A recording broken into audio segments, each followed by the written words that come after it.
I've had a lot of questions about gold, as you can imagine, especially following on from the FOMC statement yesterday. What can we expect next? Is this the bottom? Do we have more downside? When do we expect the market to turn? So there's been a lot of questions, which has been fantastic. It's been an overwhelming response, and I want to break it down for you during today's session. So definitely we're focused a lot on gold, silver, oil. If there's any questions about other commodities, we can certainly answer that as well.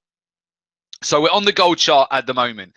And first of all, we'll talk through the FOMC statement yesterday. So essentially, the Fed, they hiked interest rates by 0.25%, up from 0.5% to 0.75%. Okay, so that was the FOMC statement yesterday, which was to be expected. Everybody was expecting that.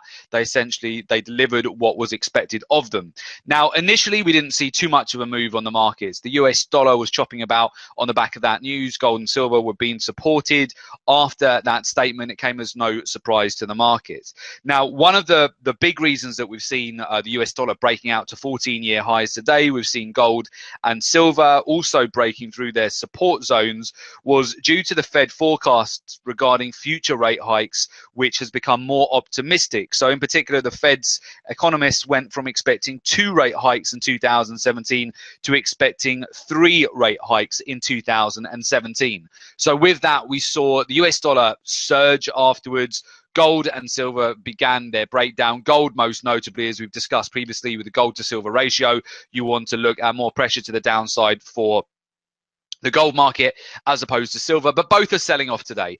And we want to get an idea now of what can we expect next. We are coming into really the last couple of weeks of the year now.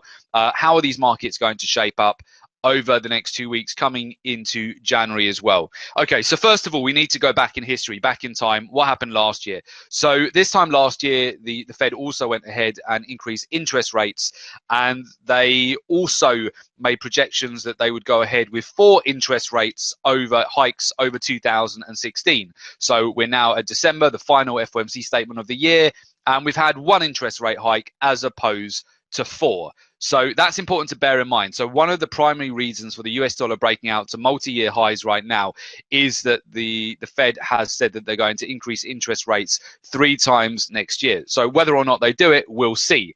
But what we can say is that so far, off the back of the interest rate going up 0.25%, the US dollar has surged 1.4%, which is quite extreme comparison to the interest rate hike. What you also want to be aware of is the fact that gold, this time last year, after the Fed increased interest rates, the following day, gold reached the low, the bottom. So that is the spike low that we got, and then we rallied from that point onwards. Now, we did have a significant rally last year. It was a 1,800 point move from the low to the high in February.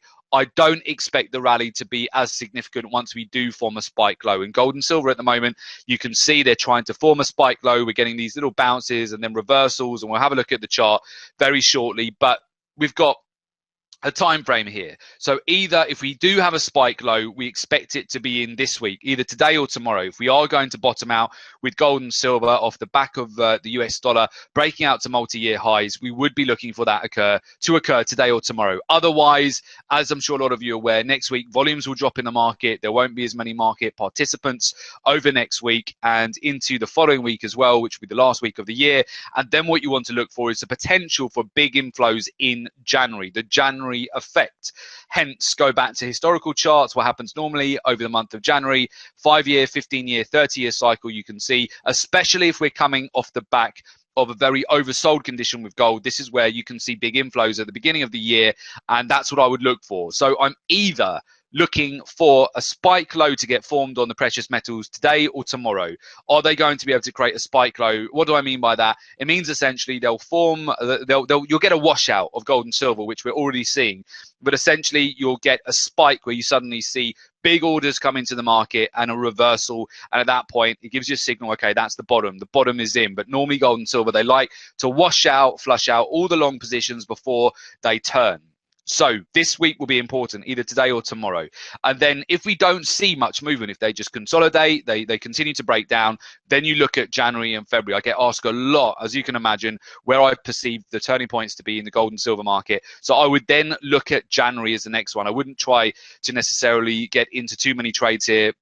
if we don't move between now and tomorrow on the metals until January now. Because January, the seasonal cycle, the inflows that we often see at the beginning of the year where traders are closing out and liquidating positions in December, squaring up their books and P&L for the end of the year essentially, and then you see big fresh inflows in the month of January. That's the next opportunity I would look at. So just bear in mind, keep this in mind, the historical chart, what we often see, particularly over the month of January and February. Okay, so that's what we're looking at the moment.